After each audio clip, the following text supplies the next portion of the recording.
అమ్మ బ్రతికున్న కొడుకంత అదృష్టవంతుడు లేడు, అమ్మని కోల్పోయిన కొడుకంత దురదృష్టవంతుడు లేడు. కాబట్టి అమ్మ దగ్గర వెంకటేశ్వరుడు ఉంటాడు, వెంకటేశ్వరుడి దగ్గర అమ్మ ఉండదు.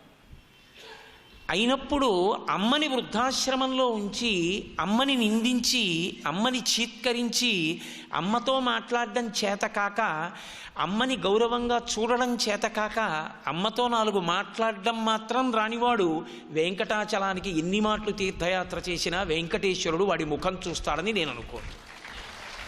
ఎందుచేత అంటే ఆయన చెప్పేది ఏది అంటే, నేనే అమ్మ ఇంట్లో ఉంటున్నాను. అమ్మ ఎక్కడుంటుంది? కొడుకు ఎంత పెద్ద అధికారి అయినా కావచ్చు, ఎంత పెద్ద విద్వాంసుడైనా కావచ్చు, ఎంత గొప్పగా జనాకర్షణ కలిగిన వాడైనా కావచ్చు, ఆయన కోసం సూర్యోదయం నుంచి సూర్యాస్తమయం వరకు ఎంతమంది దర్శనానికైనా వస్తూ ఉండొచ్చు. తన కొడుకు ఎంత గొప్పవాడవుతున్నాడో తల్లి అంత తాపత్రయపడేది దేనికి అంటే ఆ కొడుక్కి అన్నం పెట్టడానికి అంత తాపత్రయపడుతుంది. మీరు చూడండి, తల్లి పదవిలో రాజీనామా లేనిది దేనికి అంటే, అమ్మ నువ్వు పెద్దదానికి అయిపోయావు, ఏసీ గదిలో పడుకుంటుంది. అమ్మ నువ్వు పెద్దదానికి అయిపోయావు, నువ్వు ఇక చాదస్తానికి వెళ్ళడానికి వీలు లేదు, తెల్లవారకట్ట లేచి స్నానం చెయ్యొద్దు, నువ్వు తెల్లవారిన తర్వాత వేడి నీళ్లు స్నానం చెయ్యి, నేను చెప్తున్నాను కదా, శాస్త్రం అంగీకరిస్తుంది, చేస్తుంది. అమ్మ నువ్వు పూర్వంలా ముతక చీర కట్టుకుంటానంటే నేను ఒప్పుకోను, ఇప్పుడు ఏమి మనకి లోటు, ప్రతిరోజు నువ్వు 5,000 రూపాయల పట్టు చీర కట్టుకోవాలి, తప్పకుండా కట్టుకుంటాను రా, కట్టుకుంటుంది. అమ్మ నువ్వు నగలు దిగవేసుకుని తిరగాలి, ఇక నుంచి సంతోషంగా నగలు వేసుకో, ఇప్పుడు మనకేం లోటు, వేసుకుంటుంది. అమ్మ నువ్వు నాకు వంట చేసి పెట్టద్దు, వంటవాడు చేస్తాడు, వంటవాడిని పెడతాను, అమ్మ అంగీకరించదు. అది మాత్రం ఒక్కనాటికి వీల్లేదంటూ, నేను బతికున్నంతకాలం నేను వండి పెట్టుకోవాలి నీకంటూ. అమ్మకి మాత్రమే తెలుసు కొడుకు భోజనం దగ్గర కూర్చుని లేచిపోయిన సమయాన్ని బట్టి వాడు కడుపు నిండా తిన్నాడో లేడో అమ్మ చెప్పగలదు. ఆవిడ చలిగా ఉందని ముఖం మీద బట్ట వేసుకుని పడుకుని నిద్రపోతున్నా, కంచం దగ్గర కూర్చుని కంచం దగ్గర నుంచి వాడు లేచిపోయిన వ్యవధిని బట్టి తలమించి బట్ట తీసి, ఏరా అంత తొందరగా లేచిపోయావు, ఇలా తింటే నీ ఆరోగ్యం ఏమైపోతుందిరా, నువ్వు అన్నం సరిగ్గా తినాలరా నాన్న అంటుంది. అమ్మ తాపత్రయపడేది దేనికి అంటే కొడుకు కడుపు నిండా తినాలని. ఎంత తాపత్రయం! 70 ఏళ్ళు రానివ్వండి, 73 ఏళ్ళు రానివ్వండి, హార్ట్ ఎన్లార్జ్ అయిపోనివ్వండి, ఆయాసం వస్తుండనివ్వండి, పట్టెడన్నం తాను తింటే ఇమడకపోనివ్వండి, అప్పుడు కూడా ఇంట్లో కందిగుండ చేస్తే రాత్రి కందిగుండతో పాటు వాడికి ఒక్క వంకాయ పచ్చిపులుసు చేసి పెట్టమ్మా, వాడు వంకాయ పచ్చిపులుసు కందిగుండ తింటాడంటుంది. ఏమి ప్రేమో తల్లిది! తల్లి పరవశించిపోయేది దేనికి అంటే కొడుకు కడుపు నిండా అన్నం పెట్టడానికి తప్ప అమ్మ కొడుకు నుంచి కోరుకునేది ఏదీ ఉండదు. అమ్మ అన్న మాటకి పర్యాయ పదం పెట్టడం వచ్చిన వ్యక్తి తప్ప పుచ్చుకోవడం చేతకానిది అన్నది ఎవరైనా ఉంటే అమ్మ ఒక్కతే. అటువంటి అమ్మకి ఏదో నేను చేసేశానని విర్రవీగిన వాడున్నాడే, ఆ అమ్మ అసంతృప్తిగా కన్ను మూసేటట్టు బతికిన కొడుకు బతకడం కన్నా 1000 మాటలు చావడం మంచిది. అంత దౌర్భాగ్యం అటువంటి కొడుకుని పొందడం. అందుకే వెంకటాచల క్షేత్రంలో మీరు పరిశీలించండి, ఇప్పటికీ తల్లి వకుళమాత ఎక్కడుంటుంది అంటే, వెంకటేశ్వర స్వామి వారికి మహానైవేద్యం జరిగే ప్రసాదం ఎక్కడ తయారవుతుందో ఆ ఎదురుగుండా కూర్చుని కన్నంలోంచి వంట చూస్తూ ఉంటుంది. కొడుక్కి కావలసినట్టు వండుతున్నారో లేదో చూడడం తప్ప, ఇంతటి అఖిలాండ కోటి బ్రహ్మాండ నాయకుడు నా కొడుకు, అందుకని నేను ఆ పక్కనే ఓ కుర్చీ వేసుకుని వచ్చేపోయే వాళ్ళని పలకరిస్తూ ఉంటానని ఆవిడ ఎప్పుడూ కూర్చోదు, ఆవిడ వంటశాలలోనే ఉంటుంది. నాకైతే అనిపిస్తుంది, వెంకటేశ్వర స్వామి వారి దగ్గరికి వెళ్ళిన వాళ్ళు పరాయి వాళ్ళు, లోపాయకారి వాళ్ళు కూడా పెడతారు. వకుళమాత దగ్గరికి వెళ్ళి ఎవడు కాసేపు నిలబడగలడో వాడు వెంకటేశ్వరుడి కుటుంబ సభ్యుడు. ఎందుచేత అంటే వాళ్ళ అమ్మగారి దగ్గరికి కూడా వెళ్ళి, వాళ్ళ అమ్మగారేమి మనందరికీ అమ్మగారే యశోద, అమ్మ వచ్చానమ్మా, కాకినాడ నుంచి ఆ కోటేశ్వరరావు వచ్చాడని ఒకసారి గుర్తు చెయ్యమ్మా అంటే, ఒరే కొత్తగా గుర్తు చేయడం ఏమిటి, వాడు 3 రోజుల నుంచి చెప్తున్నాడు తెలుసా, అమ్మ వాడు బయలుదేరుతున్నాడమ్మా, కాకినాడలో పెట్టే చదువుకుంటున్నాడు, వాడు శేషాద్రి ఎక్కుతున్నాడమ్మా, పొద్దున్న దిగాడమ్మా కొండ కింద, గుడికి వెళ్ళాడు, వస్తున్నాడు, సాయంకాలానికి వస్తున్నాడమ్మా, నీ దగ్గరికి వచ్చి మళ్ళీ అన్నీ చెప్తాడు, జాగ్రత్తగా చూశాడని నువ్వు చూస్తూ ఉండమని అంటాడు. అమ్మ వాడికి ఎందుకైనా మంచిది కొంచెం ఈ అరిసి ఇచ్చి పంపించని, అరిసె కూడా నా దగ్గర పెట్టి వెళ్ళాడరా అంటుంది. నిజానికి మీరు గమనించండి, అంతటి వెంకటేశ్వరుడు యద్రూభంగా ప్రమాణం స్థిరచరరచన తారతమ్యే మురారే వేదాంతా తత్వచింతాం మురభిదురసి యత్పాదచిహ్నైత్తరంతి భోగోపోద్ఘాతకేళీచులిఖిత భగవత్వైశ్వరూప్యానుభావ సనశ్రీ అస్పృణీతాం అమృతలహరిధీల లంఘనీయై అపాంగై అంటారు పరాశర భట్టర్లు శ్రీగుణరత్న కోశం చేస్తూ యద్రూభంగా ప్రమాణం స్థిరచరరచన తారతమ్యే మురారే. బ్రహ్మగారు పుర్రె చేత్తో పట్టుకుని ఐశ్వర్యము అని రాసి, అమ్మ ఈ పుర్రెకి ఐశ్వర్యం ఎంత ఇమ్మంటావు అని అడిగితే, ఈ పుర్రె గత జన్మలో ఏమని పేరు దీనికి, ఈ జీవుడికి, అమ్మ ఈ పుర్రె గత జన్మలో ఫలానా పేరుతో ఉండేది. ఆహా అని ఆవిడ కనుబొమ్మ ఇలా దింపుతుందిట. ఇలా పెట్టిన చెయ్యి కాదు, పరమేశ్వరుణ్ణి ఆరాధించిన చెయ్యి కాదు, తన కొరకని బతికిన చెయ్యి. కాబట్టి ఆవిడ ఇలా కనుబొమ్మ దింపుతుంది. దరిద్రుడు అని రాసి పంపుతాట. పేరు వినపడగానే వాడా అని అమ్మవారి ఇలా కనుబొమ్మ పైకెత్తుతుందిట. యద్రూభంగా ప్రమాణం స్థిరచరరచన తారతమ్యే మురారే. బ్రహ్మదేవుడు లలాటమునందు వ్రాసేటప్పుడు లక్ష్మీదేవి కనుబొమ ఎవరి పేరు చెప్పినప్పుడు ఎత్తిందో వాడు మహదైశ్వర్యవంతుడు, ఎవడి పేరు చెప్పినప్పుడు కనుబొమ దింపిందో వాడు దరిద్రుడు. అమ్మా నీ కనుబొమ కదలిక లోకంలో ఐశ్వర్యాన్ని నిర్ణయిస్తుంది అంటారు. అంతటి లక్ష్మి రాత్రి వెంకటేశ్వరుడంతటి వాడు వెళ్ళి, అమ్మా నీకు చెప్పాను కదా ఏకాంత సేవ ఆలస్యం అయిపోతోందని, నువ్వెందుకమ్మా లేచుంటావో పడుకోవద్దా అని అమ్మ కాళ్ళు పడుతుంటే కోడలు వెళ్ళి పడుకుంటుందా?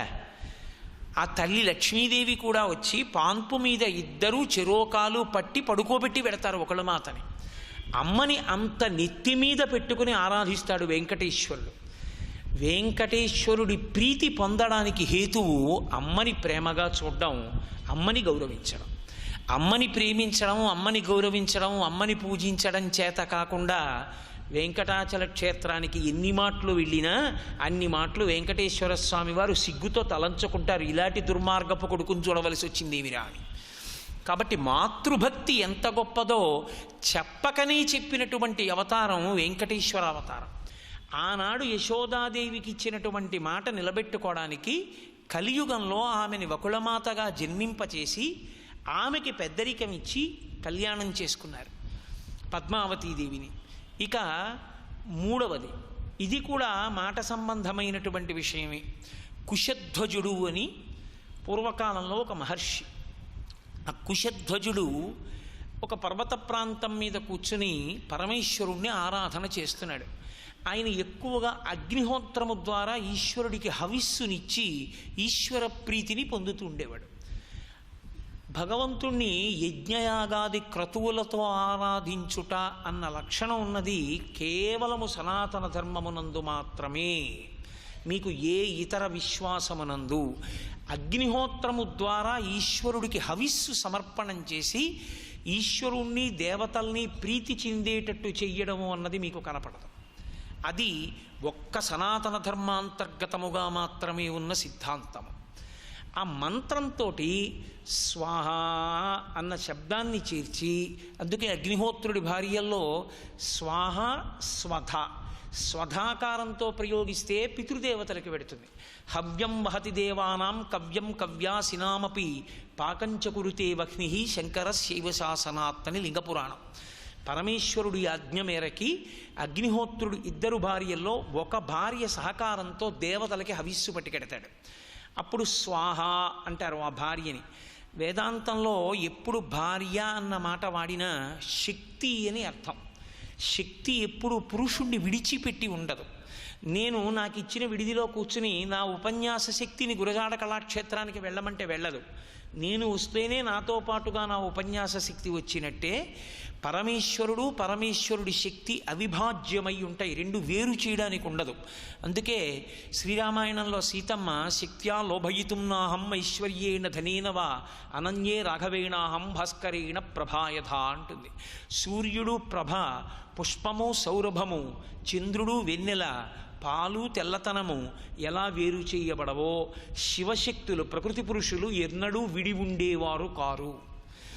కనుక స్వాహ అన్నది అగ్నిహోత్రుని యొక్క శక్తి స్వరూపం. ఆ స్వాహాకారంతో మంత్రాన్ని ప్రయోగం చేస్తే ఆ హవిస్సుని అగ్నిహోత్రుడు పట్టుకెళ్ళి దేవతలకు ఇస్తాడు. ఒకప్పుడు అలా స్వాహాకారంతో దేవతల్ని పిలిస్తే కనపడేవారు. ఇష్టింతేహం కరిష్యామి పుత్రీయాం పుత్రకారణాత్ అధర్వశిరసి ప్రోక్తై అంటాడు బాలకాండలో. దశరథ మహారాజు గారు నేను యజ్ఞం చేస్తున్నాను దేవతల్ని పిలిచానన్నాడు. వాళ్ళు వచ్చి కూర్చున్నారు భోజనానికి వచ్చినట్టు. ఒక్కొక్కరిని పిలిచి హవిస్సిస్తే తీసుకుంటారు. ఇప్పటికీ వస్తారు దేవతలు.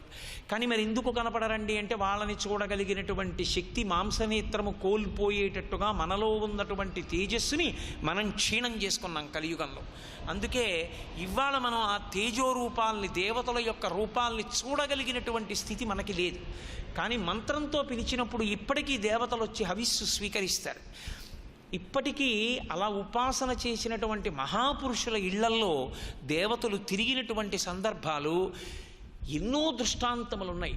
నేను తరచుగా మనవి చేస్తుంటాను. తాడేపల్లి రాఘవనారాయణ శాస్త్రి గారని గొప్ప శ్రీ విద్యోపాసకులు మహానుభావుల్ని చెందోలు శాస్త్రి గారు అంటారు. వారు తన తపశ్శక్తిని అంతటినీ చిట్ట చివర ఒక బాలాదేవాలయంలోకి ప్రవేశపెట్టారు. నేను ఆ బాలాదేవాలయం దర్శనం చేయడానికి వెళ్ళాను తణుకులో ఉపన్యాసాలు చెప్పి. పెడితే నేను కారు దిగి దేవాలయం కదా అనుకుని లోపలికి వెళ్ళబోయి మెట్లెక్కి ఇలా లోపలికి చూశాను. మీరు నమ్మండి నమ్మకపోండి, నేను కొన్ని క్షణముల పాటు స్తబ్దుండైపోయాను. నాకు ఎవరో పసిపిల్ల ఒక చిన్నపిల్ల కూర్చుని కనపడింది. నేను ఇదేంటి దేవాలయం అన్నారు, చిన్నపిల్ల కూర్చుంది ఏమిటి గుళ్ళో అని తెల్లబోయాను నేను. ఆ తర్వాత 4 అడుగులేసి స్పష్టంగా నేను చూస్తే అది మూర్తి బాలాస్వరూపం. తాడేపల్లి రాఘవనారాయణ శాస్త్రి గారి ఉపాసన బలానికి పరదేవత ఎప్పుడు ఆయన ఇంట్లో తిరుగుతూ ఉండేది. గజ్జలు గల్లు గల్లు గల్లుమని చప్పుడవుతుండగా ఆయన పరమదరిద్రంలో ఉన్న రోజుల్లో లలితా సహస్రనామ స్తోత్రాన్ని ఉపాసన చేస్తూ స్పృహ తప్పి పడిపోతే అమ్మవారు తన తొడ మీద పడుకోబెట్టుకుని పాయసాన్నం పెట్టింది. ఇక ఆయన ఆ తర్వాత వెనక్కి తిరిగి చూడలేదు. ఆఖరణ ఆయన శరీరం పడిపోయినప్పుడు ఆయన పార్థివ శరీరాన్ని దహిస్తూ ఉంటే బాలాత్రిపుర సుందరి ఆయన శరీరంలోంచి పైకి లేస్తూ ఉండగా ఫోటోల్లో కూడా పడింది అమ్మవారు. అగ్నిహోత్రుడు వచ్చి చితి మీద కూర్చున్నాడు. ఉపాసన చేసిన మహాత్ములకు పరమేశ్వరుడు అంత గొప్పగా వశుడయ్యాడు. కాబట్టి ఆ స్వాహాకారంతో ఈశ్వరుణ్ణి అర్చన చేసి ఆయనకి హవిస్సునిస్తారు. ఇస్తే అగ్నిహోత్రుడు ఆ హవిస్సు పట్టుకెళ్ళి దేవతలకు ఇస్తాడు. దేవతలు దాన్ని స్వీకరిస్తారు. స్వీకరిస్తే దేవతలకు ఒక లక్షణం ఉంటుంది. దేవతలు ఎప్పుడైనా మీరు పిలిస్తే వచ్చారనుకోండి, మీరు అడిగినా అడగకపోయినా వాళ్ళు ఏదో ఒకటి ఇస్తారు. వాళ్ళకు ఉన్నటువంటి నియమంలో అదొకటి. దేవతలు వస్తే వాళ్ళు ఏదీ ఇవ్వకుండా వాళ్ళు వెళ్ళకూడదు. అది వాళ్ళ నియమం. మనం ఎలా ఒక రోగగ్రస్తుడి దగ్గరికో ఒక బాలింతరాల దగ్గరికో లేకపోతే పెద్దల దగ్గరికో వెళ్ళినప్పుడు 2 పళ్ళు పట్టుకుని పెడతామో అలాగే దేవతలు కూడా మనుష్యుల దగ్గరికి వచ్చినప్పుడు వారు ప్రీతి చెంది వస్తే ఏదో ఒకటి ఇవ్వకుండా వాళ్ళు వెళ్ళరు. అది వాళ్ళకి నియతి. అందుకే యజ్ఞం చేశాడనుకోండి, యజ్ఞమునందు దేవతలు వస్తారు హవిస్సు తీసుకోవడానికి. వస్తే వాళ్ళు ఉత్తినే వెళ్ళిపోరు. అథవా వాళ్ళు ఏం చేస్తారంటే సకాలమునకు వర్షం కురిపిస్తారు. కురిపిస్తే పాడి పంట అన్ని వృద్ధిలోకి వస్తాయి. అందుకే మీరు చూడండి, పురాణాంతర్గతంగా ఎప్పుడు సంతానం లేకపోయినా యజ్ఞం చెయ్యమని నిర్దేశిస్తుంటాడు గురువు. యజ్ఞము చేసి తన కామమునకు ప్రతిబంధకముగా నిలబడినటువంటి పాపాన్ని దహింప చేసుకుని కామ్యార్థి అవుతూ ఉంటాడు యజమాని. కాబట్టి స్వాహాకారంతో ఈశ్వరుణ్ణి పిలవడం, వేదమంత్రములు సూక్తములతో ఆయన్ని ఆరాధన చేయడం అత్యంత గొప్ప పద్ధతులు. ఈశ్వరుడు తొందరగా ప్రీతి చెందుతాడు సామవేద మంత్రములకు సూక్తములకు. ప్రత్యేకించి సామగానం ఎక్కడ జరుగుతుందో అక్కడ పరమేశ్వరుడు మహాప్రీతి చెందుతాడు. ఒకనకొకప్పుడు కాకినాడ తిరుమల తిరుపతి దేవస్థానం నుంచి ఒక సామవేద పండితులు వచ్చారు. ఆయన సామగానం చేశారు. ఆయన చేస్తున్న సామగానానికి ఎగిరిపోతున్న పక్షులు కూడా అలా నిలబడిపోవలసింది. అలా చదివారు ఆయన. సామ అంటే శాంతి. అసలు సామవేదాన్ని పఠిస్తే మనస్సు అంత శాంతిని పొందుతుంది. ఈశ్వరుడు అంత సంతోషిస్తాడు. అందుకు కదు కాశీపట్టణంలో గజాసురుడు పరమేశ్వరుణ్ణి సామవేద మంత్రాలతో ఆయన్ని స్తోత్రం చేస్తే సంతోషించినప్పుడు వచ్చినటువంటిదే కృత్తివాసేశ్వర లింగం. మొన్న కాశీపట్టణ దర్శనంలో నేను ఆ కృత్తివాసేశ్వర లింగం, దాని వైభవం, ఆ శివలింగ దర్శనం చేసి పొంగిపోయాను నిజంగా. కాబట్టి సామవేదము అంత గొప్పది, సూక్తము అంత గొప్పది. సూక్తము అంటే సూక్తము, బాగుగా చెప్పబడినది. ఇక ఆ దేవతా స్వరూపం గురించి నువ్వు అంత బాగా చెప్పడం కుదరదు. అందుకే మనకన్నీ సూక్త స్వరూపాలుగా ఉంటాయి. పురుష సూక్తము, స్త్రీ సూక్తము, మన్యు సూక్తము, భూసూక్తము, నీలా సూక్తము, సూక్తము, దుర్గా సూక్తము. సూక్తము అంటే బాగుగా చెప్పబడినది. ఈ సూక్తములతో, వేదమంత్రములతో స్వరం తప్పకుండా మీరు భగవంతుణ్ణి, దేవతా స్వరూపాల్ని కానీ స్తోత్రం చెయ్యగలిగితే ఆ శబ్ద ప్రకంపనలకి ఈశ్వరుడు ఆ స్వరానికి వశుడవుతాడు. చాలా తొందరగా వశుడై ఎంతో అనుగ్రహాన్ని వర్షిస్తాడు. ఒక దేవతా స్వరూప ఆవిర్భావమునందు ఉండే తత్వమును మీరు పరిశీలనం చేయకపోతే కథాపరంగా దాని వలన విశేష ప్రయోజనం ఉంటుంది అని నేను అనుకోను.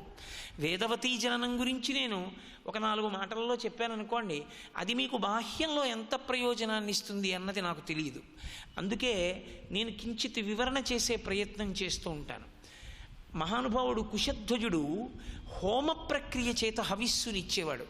యజ్ఞము, యాగము, హోమము, బలి ఇవన్నీ కించిత్ తేడాతో ఉండే మాటలు. యజ్ఞమునందు హోమము అంతర్భాగము, యజ్ఞవేది అని కడతారు. అసలు యజ్ఞవేదికి నమస్కారం చేయడం, యజ్ఞశాలకి ప్రదక్షిణం చేయడం చాలు, అంత గొప్పగా ఉంటుంది యజ్ఞశాల. లోకంలో అత్యంత పవిత్రములైన ప్రదేశములు 3. 1 యజ్ఞశాల, 2 గోష్ఠము, గోవుల్ని కట్టేసే ప్రదేశం, 3 ఎప్పుడూ భగవత్ సంబంధమైన మాటలు మాట్లాడేటటువంటి నోరున్న వ్యక్తి. ఈ 3 పవిత్రం. ఎప్పుడూ భగవంతుడి గురించి చెప్పేటటువంటి నోరున్నవాడు ఒక ఇంట్లో తిరిగాడనుకోండి, ఒక 4 రోజులు 5 రోజులు, ఆయన శరీరంలో ఉండేటటువంటి తపో ప్రకంపనలు ఆ ఇంట్లో అంతా ప్రవేశించి కోరిక తీరడానికి ప్రతిబంధకంగా ఉన్నవి తరువుకొస్తున్న ప్రమాదమును నివారిస్తాయి. అందుకే మహాత్ములు వచ్చి ఒక ఇంట బస చెయ్యడము అంటే పరమేశ్వరానుగ్రహము ఉంటే తప్ప వారు గడప దాటి నీ ఇంటికి రారు అని శాస్త్రం. భాగవతంలోనే అంటారు, ఊరకరారు మహాత్ములు వారథముల ఇండ్ల కడకు వచ్చుటెలెల్లన్ కారణము మంగళములకు, మీరొచ్చుట శుభము మాకు నిజము మహాత్మ. ఎంత కరడు కట్టిన పాపం అడ్డురానివ్వండి, ఒక్కదానికి ఈశ్వరుడు పొంగిపోతాడు. నన్ను నమ్ముకున్నవాడు ఇన్నాళ్ళకి ఇంటికి వచ్చాడు, నన్ను నమ్ముకున్నవాడు ఈ ఇంట పాలు తాగాడు, నన్ను నమ్ముకున్నవాడు ఈ ఇంట విశ్రాంతి తీసుకున్నాడు, నన్ను నమ్ముకున్నవాడు ఈ ఇంట కూర్చుని సంతోషంగా వెళ్ళిపోయాడు. పరమేశ్వరుడు విశేష ప్రీతి చెంది నన్ను నమ్ముకున్నవాడికి ఆశ్రయం ఇవ్వడానికి నీ ఇల్లు ఇన్నాళ్ళకి పనికొచ్చింది కాబట్టి నిన్ను అనుగ్రహిస్తున్నానని వరం ఇస్తాడు. అందుకే 100 యజ్ఞముల కన్నా గొప్పదేది అంటే ఒక భాగవతుడు ఇంటికి రావడం. మన ఇంటికి స్థిరావారు వచ్చేటప్పటికి పొరపాటున తలుపేసి ఉంటుందేమోనని వీధిలో 2 అరుగులు కడతారు. మేము కాకినాడలో పాదయాత్రలు చేస్తుంటాం ఎక్కువగా. దక్షారామాది క్షేత్రములకు నడిచి వెడుతుంటాం కొన్ని 100 మంది భగవన్నామని చెప్తూ. మేము వెడుతున్నప్పుడు నాకు ధర్మశాస్త్రం ఎందుకు ఇలా చెప్పింది అన్నది అవగతం అవుతూ ఉంటుంది. బడలిపోయి అరుగులున్న ఇళ్ల మీద కూర్చుంటే వాళ్ళు తలుపులు తీసి ఎవరు మీ అందరూ అని అడుగుతుంటారు. అమ్మ మేము కాకినాడ నుంచి దక్షారామం వెళ్ళిపోతున్నామంటే, ఓ ఇంతమంది, అయ్యా వెళ్ళిపోకండి అని గబగబా వెళ్ళి ఓ 50 ప్యాకెట్లు పాలు అట్టుకొచ్చి కాఫీలు, టీలు, పాలు కలిపేసి ఇంతమంది దక్షారామం నడిచేరుతున్నారు తాగండని పట్టుకొచ్చిస్తుంటారు. అంటే ఒక అరుగు కట్టడం ఏ భాగవతుడైనా వచ్చి కాసేపు కూర్చుని వెళ్ళిపోతాడేమో, అది చాలు మన వంశాన్ని రక్షించడానికి అని పూర్వం గృహస్థాశ్రమాన్ని తరింప చేసుకోవడానికి అంత తాపత్రయం ఉండేది. అందుకే మహానుభావుడైన కుశధ్వజుడు హోమ ప్రక్రియ, హోమము అంటే ఆ యజ్ఞశాలయందు ఉండేటటువంటి హవిస్సు సమర్పించే వేదిని హోమగుండము అంటారు. దానిలో అగ్నిహోత్రంలో హవిస్సిస్తారు. బలిపీఠము వేరు. బలిపీఠమునందు అగ్నిహోత్రము ద్వారా ఇవ్వరు. దేవాలయంలో మీకు బలిహరణ మంటపములని కనపడుతుంటాయి. మేళతాళాలతో తీసుకెళ్ళి కొద్దిగా అన్నాన్ని అక్కడ ఉంచుతారు. అవి సమస్త భూతములు తింటాయి. కాకుల దగ్గర నుంచి చీమల వరకు అన్నీ తింటాయి. చిట్ట చివరికి ఈ పక్షి దేవాలయంలోకి ఇలా వస్తున్న కారణానికి ఈశ్వర తేజస్సు క్షయం అవుతుంది. ఇలా క్షయమైపోతే ఈశ్వర తేజస్సు క్షయమైందని మహాత్ములు గమనించి మళ్ళీ కుంభాభిషేకం చేస్తారు దేవాలయానికి. అయినా బలిహరణం మాత్రం నడుస్తుంటుంది దేవాలయానికి. తిన్నగా చీమలు అవి అన్నీ తినడానికి పెడితే బలి అంటారు తప్ప ఇంకొక దాన్ని బలి అనరు. అన్నం పెట్టి అవి తినడానికి ఏర్పాటు చేస్తే బలి. అగ్నిహోత్రంలో సమర్పిస్తే హవిస్సు, హోమం. మహానుభావుడు అంత గొప్ప హోమ ప్రక్రియ చేశాడు కుశధ్వజుడు. ఈశ్వరుడు ఎంత ప్రీతి చెందుతాడు? ఆయన ఏ కోరికతో చేస్తున్నాడు? ఆయనకేమి కోరిక లేదు. ఆయనకున్న కోరిక అంతా ఏమిటంటే, అబ్బా వేదమంత్రం ఇంత గొప్ప స్వరంతో ఉంటుంది. మీరు ఎప్పుడైనా చూశారో లేదో నాకు తెలియదు. నేను అలా అన్నానని నేను మిమ్మల్ని కించపరచడం నా ఉద్దేశ్యం కాదు.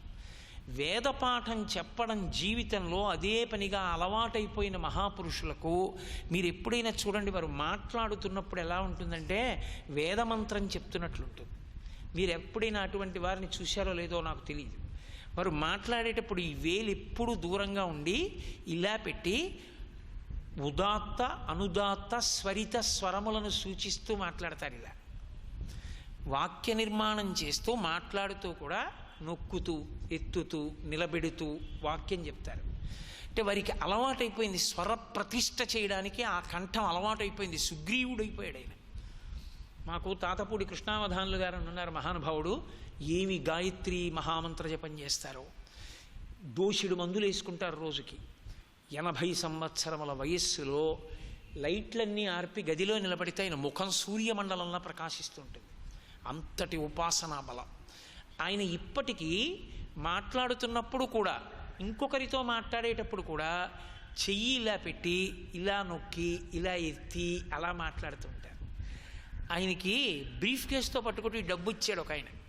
అయ్యా ఈ డబ్బు ఉంచుకోండి అన్నాడు. ఆయన పెట్టి తెరిచి చూసన్నారు. ఎందుకు ఇది అన్నారు. అంటే ఎందుకు ఏమిటి, ఉంచుకోండి అనుభవించండి అన్నాడు. ఆయన అన్నారు, నేను తొందరగా చచ్చిపోతాను రా, ఇది ఉంటే అన్నారు. అదేమిటండి అన్నాడు ఆయన. ఇది తీసుకెళ్ళి ఇంట్లో పెడితే వీడు పోతే ఈ డబ్బు వస్తుందంటారా? నా జీవితంలో నేను పొందవలసిందంటూ కోరుకునేది ఏమిటో తెలుసా అని ఓ శిష్యుణ్ణి పిలిచారు. పిలిచి, రే రుద్రం చెప్పు. నమస్తే అస్తు భగవన్ విశ్వేశ్వరాయ మహాదేవాయ త్రయంబకాయ త్రిపురాంతకాయ త్రికాగ్నికాలాయ, ఏది చెప్పు అని. అతను చక్కగా స్వరంతో మంత్రం చెప్పాడు. చాలురా, ఇలాంటి వాడిని ఒక్కడిని తయారు చేయగలిగితే నీ చచ్చిపోయాక కూడా కృష్ణావధానులు గారి శిష్యుడు అంటారు. కాబట్టి చాలు, తప్ప నాకెందుకురా ఈ డబ్బు, తీసుకుపోయేది నా గుడికి ఇచ్చేయన్నారు. స్వర ప్రతిష్ఠ చేస్తారు. అది ఎందుకని అంటే ఇంకా వారికి జీవితంలో సంతోషం అన్నమాట. ఇప్పుడు ఆయనకి ఆ దమ్ము లేదు. దమ్ము అన్నమాట మీరు సరిగా అర్థం చేసుకోవాలి. ఊపిరిని పట్టగలగాలి, లోపల నిలబెట్టగలగాలి దీర్ఘవాక్య నిర్మాణం చేసేటప్పుడు, స్వరం చెప్పేటప్పుడు. సర్వం శ్రీ ఉమామహేశ్వర పరబ్రహ్మార్పణమస్తు. స్వస్తి.